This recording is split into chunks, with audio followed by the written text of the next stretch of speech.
皆さんこんにちは、ガジログです。今回は2月27日ですね、Xiaomi からいよいよ発表されましたグローバル版モデルの Xiaomi Watch S1 Pro についてご紹介したいと思います。このモデルはもう中国で発表され、そして発売されているモデルで、すでにもう S2 も発表されている段階になりますが、グローバル版モデルとして S1 Pro は発売されます。では Xiaomi グローバル公式サイトの情報をもとにお届けしたいと思います。それでは本日も行ってみましょう。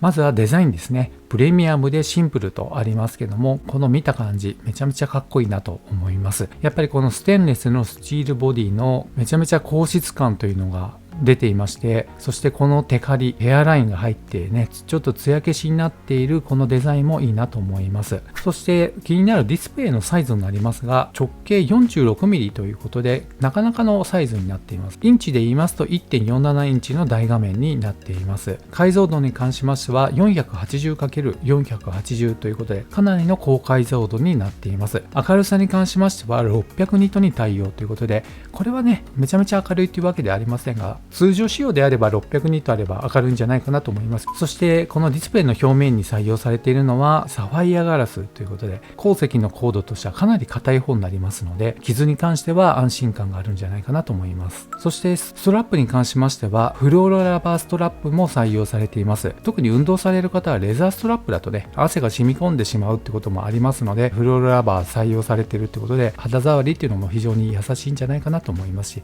つけやすいですよね。そして次に文字盤に関する情報になります。非常に洗練されてますね。秒針もありますし、そしてデザインもさることながらこれはかっこいいなと思います。本当に洗練されてますね。そして MIUI Watch OS スマートで簡単と出ていますけども、専用 OS で動いているということですね。そしてこういった機能もついています。時計をクリアと出ていますけども、 Bluetooth 通話ですね採用されてますよと出ています。そして AI コールノイズリダクションアルゴリズムっていうのがありますので、騒がしい環境でも声がはっきりと聞こえますよと出ています。やっぱり高性能モデルということで、単にこういった Bluetooth ができるっていうだけでなく、その上を行っているわけですね。そしてヘルスケア関連の情報になりますけども、心拍数モニタリング、そして睡眠追跡、またストレスモニタリングにも対応しています。この辺はね通常のスマートウォッチであれば当然ながら搭載されています。そして当然ながらこちらも入っています。薬ではちょっと血液酸素モニタリングとなっていますが、 SpO2 の測定もしっかりできるようになっています。そしてフィットネスに関しましては100以上のモードに対応ということで、おそらく多くの方がやっておられるスポーツには対応しているんじゃないかなと思います。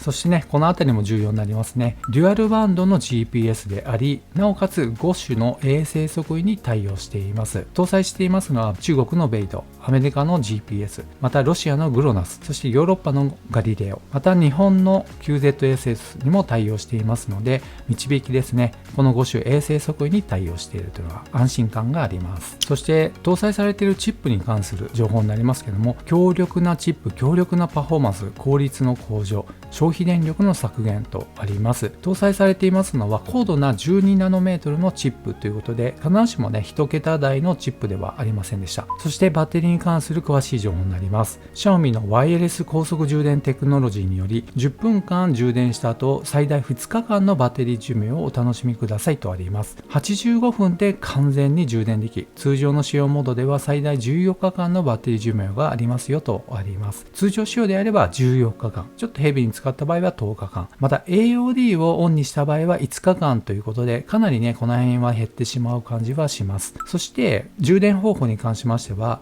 ワイヤレス充電に対応しているということですので、Qi に対応していると思われます。そしてこのようなねリバース充電、逆ワイヤレス充電時計の電源を入れたままにするとあります。ただこの機能はね、ここに注意事項がありますが、Xiaomi の13、Xiaomi 13 Pro、Xiaomi 12 Pro、Mi 11 Ultra、Mi 10ですね。このスマートフォンであればリバースチャージがサポートされているとありますので、ちょっと限定された機能にはなりますよね。この辺をお持ちの方であればスマートフォンから電源供給ができるということになります。高機能モデルになりますので、なかなか持っている方も少ないのかなという感じはします。そしてこれは個人人的にかなり気になるところにはなります。便利な NFC ということで、マスターカード支払い端末にタップするだけでキャッシュレスで非接触型支払いができますよとあります。マスターカードのみなんですかね。他の NFC のタッチ決済ができるカード登録できればすごくね、使い勝手いいんじゃないかなと思います。マスターカードの登録ができるのであれば、ちょっとビザも可能性もなきにしもあらずということで、この辺はちょっと対応してほしいなと思います。もし対応していれば、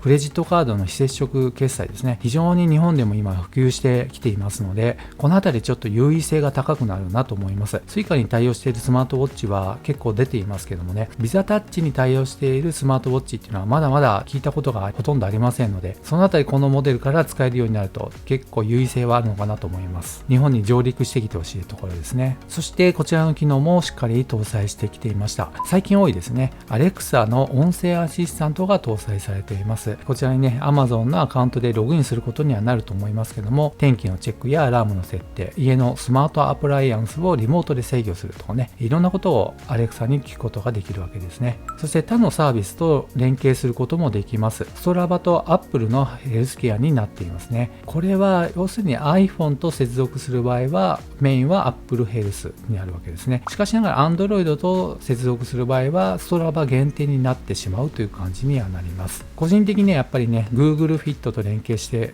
くれたらすごくありがたいなと思うんですけども、これがちょっと連携できないとなるとね、なかなか触手が伸びないという感じにはなります。そして注意事項にはなりますが、熱いシャワーやサウナ、ダイビング中の着用には適してませんよとあります。熱いシャワーやサウナを利用するとパッキンが緩んでしまうということがありますので、やっぱりこれは適してませんというふうにはっきりと書かれています。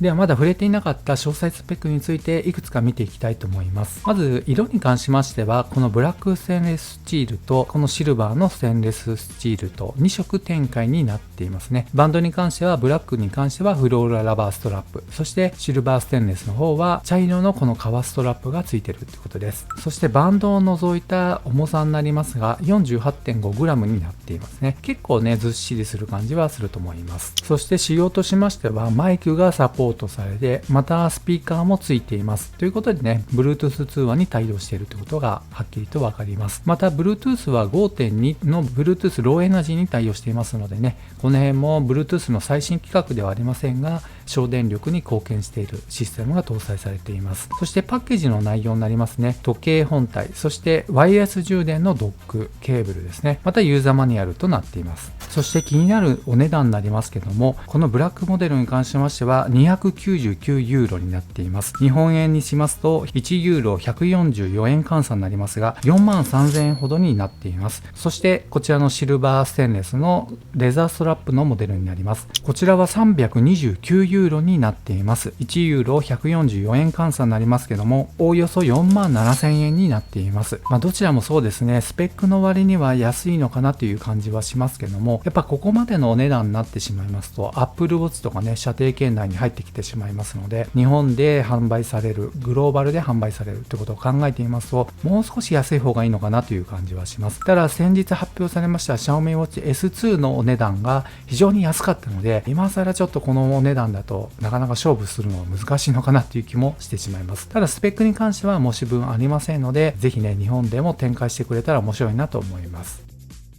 はい、というわけで今回 Xiaomi Watch S1 Pro のグローバルモデルについてご紹介しました。まだどんな国で発売されるのか、どんなシステム言語が搭載されているのかについてはまだね詳細情報はありませんので、今後日本に上陸するかどうかに関しましてはまだ分かっていませんし、今回の情報以外に分かっていることはありません。ただですね、この Xiaomi Watch S1 Pro の中国版をお持ちの方がもうご紹介している動画もあったりしますので、その辺でね、詳しいことは分かるんじゃないかなと思います。ただグローバルモデルや日本モデルではありませんので、まだ詳細に関しては変わってくるものと思われます。いずれにしても日本で発表されることが待ち遠しく思います。では本日は以上となります。この動画が良かったという方は高評価、そしてチャンネル登録まだの方はぜひお願いいたします。ではまた次の動画でお会いしましょう。さよなら。